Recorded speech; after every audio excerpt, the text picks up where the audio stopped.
Assalamualaikum warahmatullahi wabarakatuh. Halo adik-adik. Hari ini kita akan belajar mengenai karakteristik geografis dan kehidupan sosial budaya, ekonomi, politik di wilayah ASEAN. Nah, untuk itu, yuk kita belajar bersama.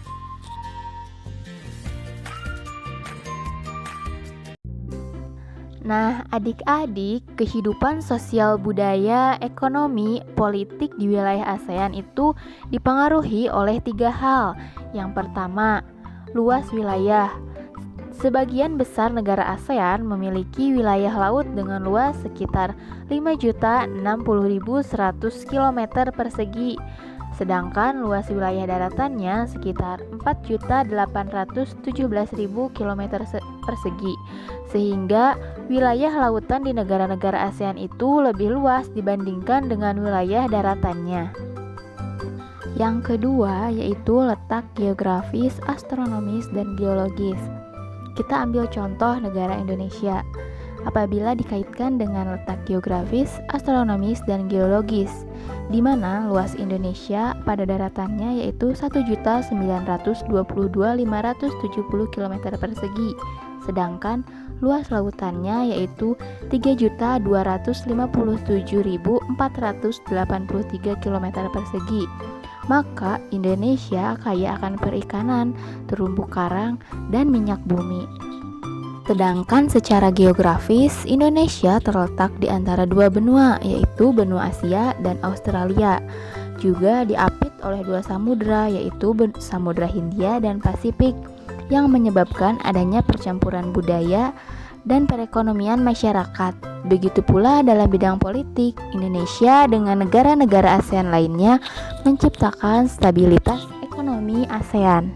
Sedangkan secara astronomis, Indonesia terletak pada 6 derajat lintang utara sampai 11 derajat lintang selatan dan 95 bujur timur sampai 141 bujur timur, di mana pada daerah 6 derajat lintang utara sampai 11 derajat lintang selatan ini menyebabkan Indonesia memiliki iklim tropis, dan pada 95 derajat bujur timur sampai 141 bujur timur menyebabkan Indonesia memiliki beberapa perbedaan waktu seperti WIB, WITA, dan WIT.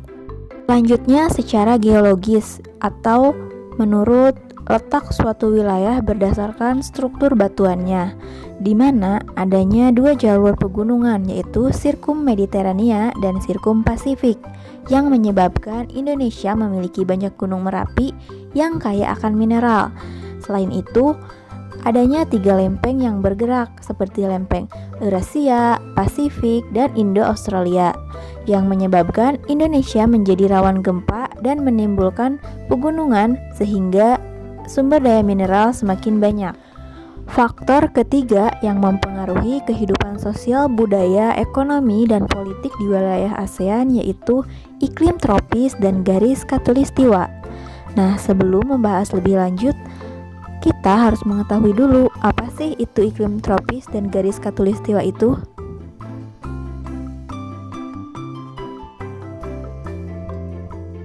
Daerah tropis merupakan daerah sekitar khatulistiwa yang beriklim panas dan hanya memiliki 2 musim, yaitu musim kemarau dan musim hujan. Sedangkan garis khatulistiwa atau sering juga disebut garis ekuator merupakan garis yang membagi belahan bumi utara dan belahan bumi selatan, di mana mayoritas negara-negara di wilayah ASEAN memiliki wilayah tropis karena dilewati oleh garis khatulistiwa, sehingga memiliki dampak positif seperti iklim tropis memiliki 2 musim saja, sehingga tidak terlalu sulit untuk menanam tanaman, dan juga curah hujan yang cukup tinggi sehingga pertanian akan berjalan dengan lancar dan memiliki sumber daya alam yang melimpah serta beraneka ragam. Selanjutnya, kita akan membahas mengenai negara-negara di ASEAN dilihat dari kondisi sosial budaya, ekonomi, dan politiknya. Negara yang pertama itu ada Indonesia. Negara Indonesia apabila dilihat dari segi sosial budaya terkenal dengan memiliki tarian yang sangat beragam berdasarkan masing-masing aspek atau masing-masing kebudayaan, karena Indonesia terkenal akan keberagaman kebudayaannya.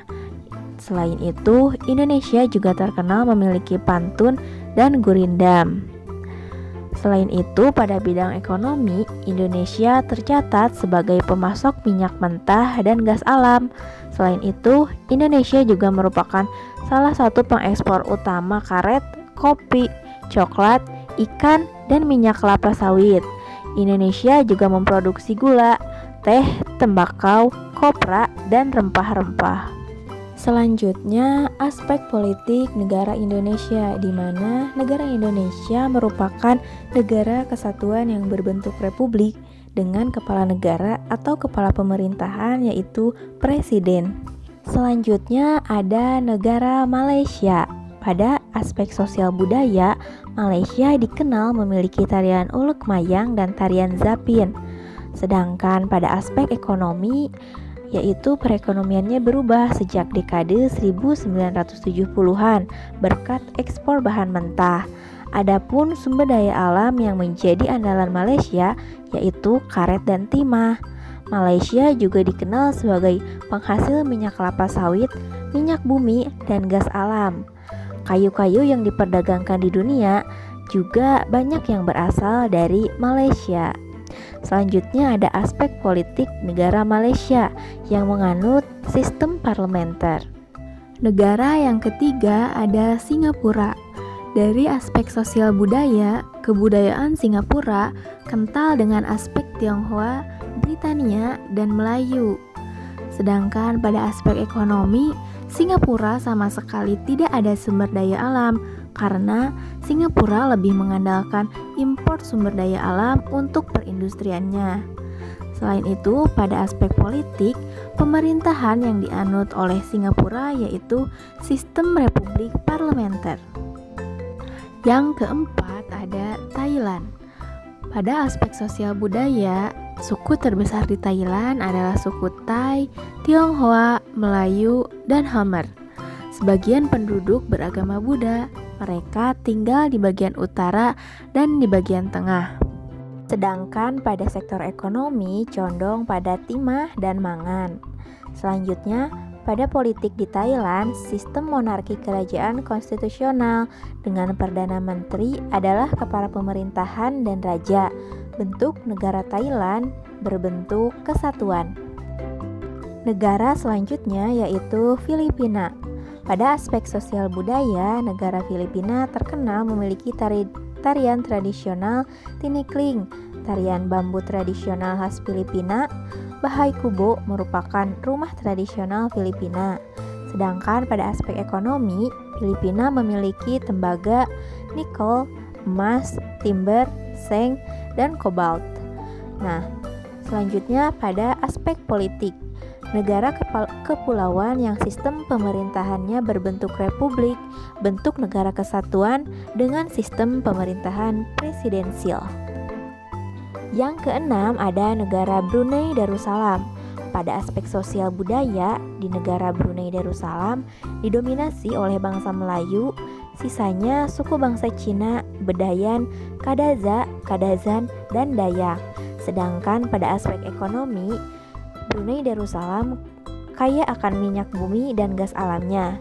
Selanjutnya, pada aspek politik, di Brunei Darussalam, sistem pemerintahan yang dianut yaitu sistem monarki atau kerajaan absolut dengan sultan yang menjabat sebagai kepala negara sekaligus menjadi kepala pemerintahan. Negara selanjutnya atau yang ketujuh itu ada Myanmar.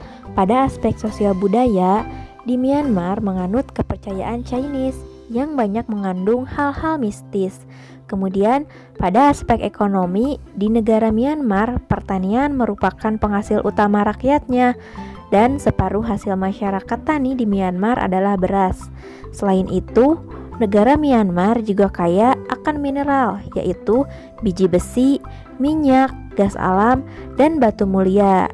Sedangkan pada aspek politik, di negara Myanmar sistem republik parlementer yang dianut, berbentuk negara kesatuan dengan kepala negara Myanmar dipegang oleh juntai atau jenderal, sedangkan kepala pemerintahan dikepalai oleh Perdana Menteri.